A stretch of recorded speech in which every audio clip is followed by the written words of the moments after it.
Bienvenidos a nuestro programa Para Salvarte. Me llamo Jorge Loring, soy jesuita español y he venido a Birmingham a grabar unos espacios donde desarrollo algunos temas que expongo en mi libro Para Salvarte.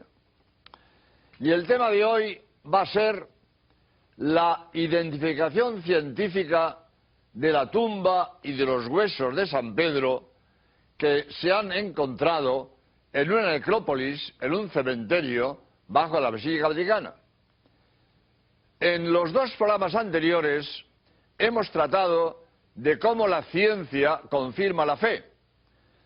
Primero fue la astronomía, que confirma nuestra fe en Dios creador, porque lo que dicen los astrónomos del origen del cosmos necesita a un creador. Si el cosmos comenzó, como ellos dicen, hace 15.000, 20.000 millones de años, necesitó alguien anterior al cosmos que ponga el cosmos en la existencia, porque nadie puede darse la existencia a sí mismo. Antes de existir, nada se puede hacer. El cosmos comenzó hace 15.000, 20.000 millones de años, luego hace falta un creador distinto del cosmos que pone el cosmos en la existencia. El programa anterior fue la Sábana Santa de Turín, que demuestra que Cristo es Dios, porque si la Sábana Santa tiene grabada a fuego la imagen del cuerpo de Cristo por una radiación que salió del cuerpo de Cristo en el momento de la resurrección, entonces demuestra, la Sábana Santa confirma que Cristo resucitó. Y como Cristo profetizó que resucitaría al tercer día para demostrar que era Dios, al ser la Sábana Santa un documento científico que confirma que Cristo resucitó, nos confirma también que Cristo es Dios. La Sábana Santa es un documento científico que confirma un dogma de fe, que Cristo es Dios. Hoy va a ser la arqueología. Hoy va a ser la arqueología quien demuestra que la Iglesia Católica es la única fundada por Cristo, por lo tanto, la única verdadera. La ciencia confirmando la fe. La astronomía confirma mi fe en Dios, la Sábana Santa confirma mi fe en Cristo Dios, la arqueología confirma que la Iglesia Católica es la única verdadera. Para hacer este trabajo de la identificación científica de la tumba de San Pedro, de los huesos de San Pedro, yo lo he expuesto, tengo un vídeo y un libro donde desarrollo esto.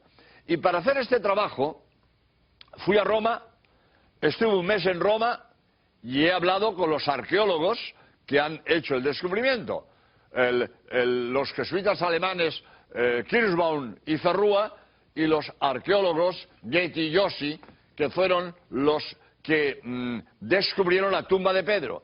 Y después estuve 4 horas con Margarita Guarducci, que es la directora nacional de arqueología del Estado italiano, que ha sido la que ha descubierto los huesos de San Pedro, aunque después el doctor Correnti ha sido el que ha identificado los huesos.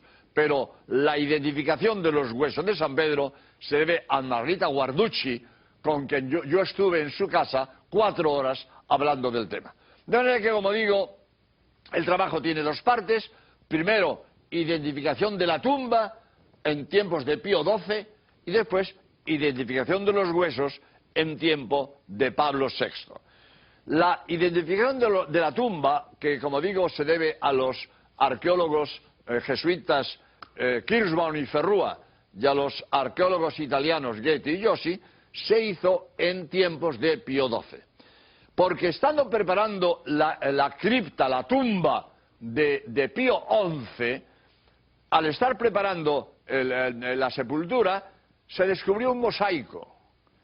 Y como sabíamos que debajo de la Basílica del Vaticano estaba la tumba de San Pedro, se sabía, pero ¿dónde? ¿Dónde? Pues no sé.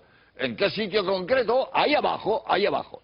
Pero cuando se descubre un mosaico, Pío XII dice que sigan las excavaciones. Y siguieron las excavaciones. Repito, los jesuitas Kirschbaum y Ferrua y los arqueólogos italianos Getty y Jossi. Siguen las excavaciones y descubren toda una necrópolis, todo un cementerio bajo la Basílica Vaticana. El cementerio tenía dos partes: tumbas ricas de grandes mausoleos de alabastro de las familias célebres italianas, los Flavios, los Valerios, etc. Y otra parte de tumbas pobres, tumbas cavadas en la tierra. Y entre las tumbas pobres cavadas en la tierra aparece una tumba abierta y vacía. Y en esa tumba aparecen centenares de monedas de toda Europa. Total, voy a abreviar porque el tiempo no da para mucho, pero después de unos estudios dicen: esta es la tumba de Pedro. Ya está. Esta es la tumba de San Pedro. Y esta cantidad de monedas de toda la Europa medieval demuestra la veneración que se ha tenido a esta tumba, que han venido de toda Europa. Es costumbre en Italia echar monedas en las tumbas, y hay monedas de toda Europa. Bien, pero esa tumba abierta y vacía, no había huesos. Bueno, había unos huesos, pero de un animal, de un cordero, pero huesos humanos no había. Y ya está, tiempo de Pío XII. Esta es la tumba de Pedro. Y Pío XII, en un radiomensaje de Navidad, lo dio a conocer. Hemos encontrado la tumba de Pedro, pero no hay huesos humanos. Bien, siguen tiempos de Pablo VI y Margarita Guarducci, primera autoridad mundial en epigrafía griega, se pone a descifrar unos grafitos, unas inscripciones hechas con punzón en el enlucido del muro. Porque esta tumba abierta y vacía estaba flanqueada por unos muros, cosa que no había en las otras tumbas. Estaba protegida por unos muros por las corrientes del Monte Vaticano. Voy a aclarar. Hoy a nosotros Vaticano nos suena a Roma, al Papa, a la Iglesia. El Vaticano es la Iglesia. Bueno, bien. Para hoy nosotros el Vaticano es la Iglesia. Pero la palabra Vaticano es de origen etrusco, anterior al Imperio Romano.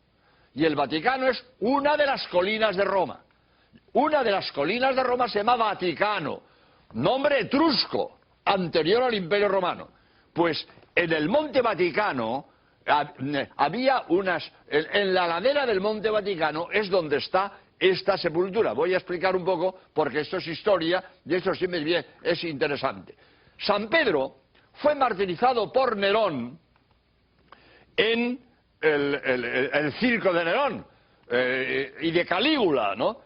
Bueno, pues fue el martirizado en el circo de Nerón y Calígula. Y después de martirizado fue enterrado en el cementerio de la ladera del Monte Vaticano. Había una necrópolis, un cementerio en el Monte Vaticano. Ahí fue enterrado.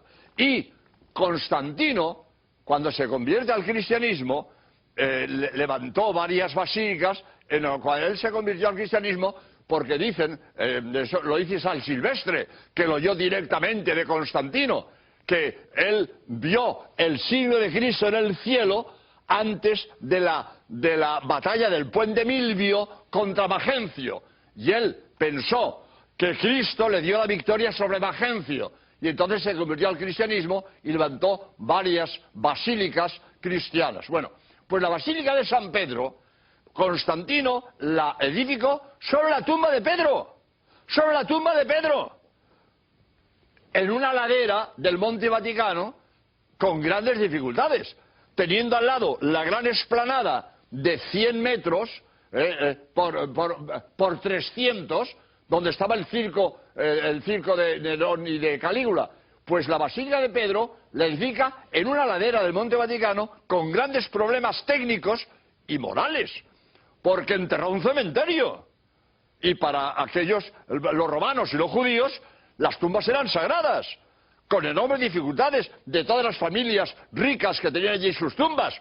Constantino enterró el cementerio, la necrópolis, y encima levantó su basílica. Y encima de la basílica de Constantino está la actual basílica. En mi libro lo pongo, en mi vídeo, un croquis de la actual basílica, encima de la Basílica de Constantino y encima de la necrópolis donde estaba enterrada, estaba la tumba de San Pedro. Bien, a lo que voy.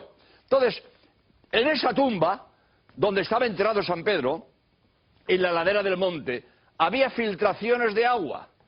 Y entonces Constantino, para defender los huesos de la humedad de las filtraciones de agua, protege la tumba de San Pedro con unos muros.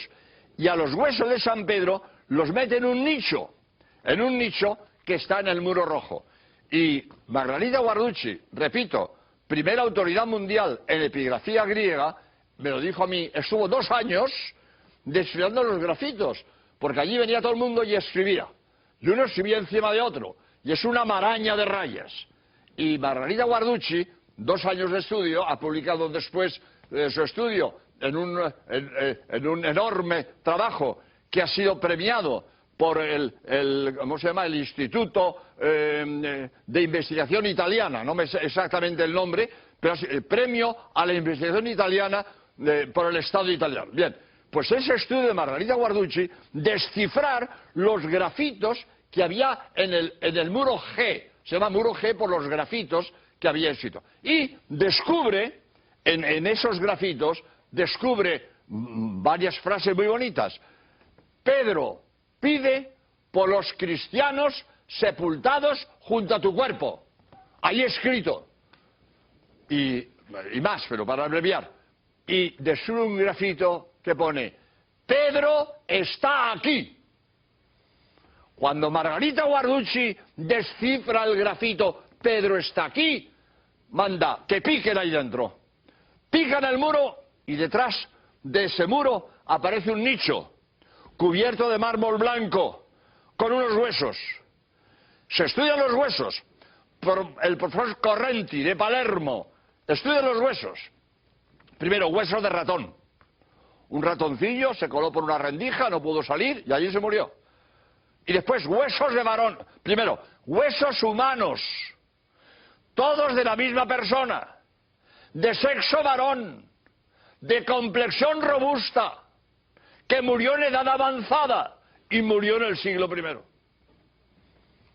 Y yo le pregunto a Margarita Guarducci, oiga, ¿qué porcentaje de seguridades tenemos de que estos huesos sean de San Pedro? Y me dice Margarita Guarducci, el 100%. Por la directora nacional de arqueología del Estado italiano, el 100% de seguridades que esos huesos son de San Pedro. Me dice Margarita Guarducci, si buscamos los huesos de San Pedro, ¿qué buscamos? Hueso de varón. Ahí tenemos hueso de varón. De complexión robusta. San Pedro era pescador. Varón de complexión robusta. Que murió en edad avanzada. Que vivió en el siglo I. Todos los datos que buscáramos de San Pedro los tenemos en estos huesos. Estos huesos. Ah, y otra cosa interesante. Y estos huesos han estado envueltos en un rico paño de púrpura y oro, porque están manchados del rojo de la púrpura. Han sido huesos muy venerados que Constantino los envolvió en un rico paño de púrpura y oro para tenerlos. O sea, han sido huesos muy venerados. Y otro detalle interesante, estos huesos, mientras los huesos de ratón están limpios de tierra, estos huesos, envueltos en el rico paño de púrpura y oro, tienen tierra adherida similar a la tumba abierta y vacía que descubrieron Kirschbaum, Ferrua, Getty y Yossi. La misma tierra de la tumba abierta y vacía de San Pedro, esa tierra adherida hay en los huesos que se han encontrado en el nicho que hay donde junto a la tumba abierta y vacía que habían descubierto los arqueólogos Kirschbaum, Ferrua, Getty y Yossi. Es decir, para abreviar, porque quiero decir otra cosa después, es decir, podemos tener la seguridad de que hemos encontrado la tumba de Pedro, de que hemos encontrado los huesos de San Pedro. Están en una necrópolis bajo la Basílica Vaticana. Ahora bien, esto para nosotros católicos es de un enorme valor, de un enorme valor. Ahí está Pedro, en que Cristo fundó su iglesia. ¿Y dónde está Pedro? Debajo del altar papal, debajo del baldaquino de Bernini, debajo de la cúpula de Miguel Ángel. Ahí está Pedro y encima su legítimo sucesor. Hay una continuidad local de San Pedro a Juan Pablo II. No solo por la historia, que tenemos la lista de más de 260 papas desde San Pedro a Juan Pablo II. Tenemos toda la lista de papas desde San Pedro a Juan Pablo II. La historia nos demuestra que Juan Pablo II es legítimo sucesor de San Pedro. Pero no solo la historia, la arqueología. Es que descubrimos los huesos de San Pedro debajo del altar papal.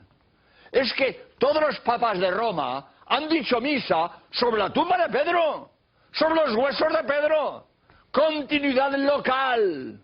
Conclusión, para nosotros importantísima. Conclusión, el que quiere estar en la iglesia de Cristo tiene que estar en la iglesia católica, la única que Cristo fundó.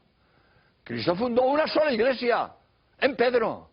Tú eres Pedro, y sobre esta piedra edificaré mi iglesia. Cristo hace un juego de palabras. En español, Pedro y piedra se parecen, pero en arameo, que es la lengua que usaba Cristo, Pedro y piedra es la misma. ¿Qué fa? ¿Qué fa? Cristo hace un juego de palabras, le dice a Pedro, tú eres ¿qué fa? Y sobre esta ¿qué fa? Edificaré mi iglesia. Cristo funda su única iglesia en Pedro, y el único legítimo sucesor del mundo de Pedro, el Papa de Roma. Quien quiere estar en la iglesia que Cristo fundó en Pedro, tiene que estar en la iglesia del Papa de Roma, la única en el mundo fundada por Cristo. Para un católico esto es muy importante, para estar seguros en nuestra fe y no dejarnos comer el coco, como hacen muchos desgraciados que se dejan engañar por los testigos de Jehová, o por los mormones, o por los adventistas, o por quien sea. Todas las iglesias protestantes, fundadas por hombres, todas fundadas por hombres, sabemos quién, cuándo y dónde. Los testigos de Jehová, fundados el siglo pasado por Russell. Los mormones, el siglo pasado por Smith. Todos los protestantes, fundados por hombres. Sabemos quién, cuándo y dónde. Y todos vienen de Lutero. Todos vienen de Lutero. Antes de Lutero no había protestantes. El primer protestante fue Lutero, que era católico, que era sacerdote, que era religioso. Se pelea con el Papa, rompe con la Iglesia y funda su Iglesia. Y los luteranos son los primeros protestantes. Y antes de Lutero no había protestantes. Herejías ha habido siempre. Desde los primeros tiempos del cristianismo ha habido herejías. Qué sé yo, valdenses, montanistas, priscilianos, montones de herejías desde de los primeros siglos. Pero herejías independientes. No tienen unidad con el protestantismo. No tienen unidad de doctrina. No tienen unidad de gobierno. No han formado una misma comunidad en el tiempo. Herejías independientes. Pero todas las iglesias protestantes de hoy, todas vienen de Lutero. Y desde el luteranismo se fueron subdividiendo y hoy tenemos más de 400 sectas protestantes. Hay un libro de Crivelli, se llama Diccionario de Sectas Protestantes. Tiene más de 400. Y todas estas 400 sectas protestantes, todas vienen de Lutero. Y antes de Lutero no había protestantes. Yo suelo decir, cuando hablo de esto, perdonad si a alguien no le gusta, pero yo digo un medio chiste, que yo me invento, pero que da luz a esto. A lo mejor a alguien no le gusta que diga esto, pero lo digo porque lo digo siempre, pues no tengo por qué no decirlo aquí. Yo digo esto. Si una señora tiene un hijo 15 años después de morir su marido, ¿será de su marido? Pues el protestantismo nace 15 siglos después de morir Cristo. Si el protestantismo nace 15 siglos después de morir Cristo, ¿cómo Cristo va a fundar el protestantismo? El protestantismo lo fundó Lutero. Y después de Lutero, todos sus seguidores se han ido subdividiendo.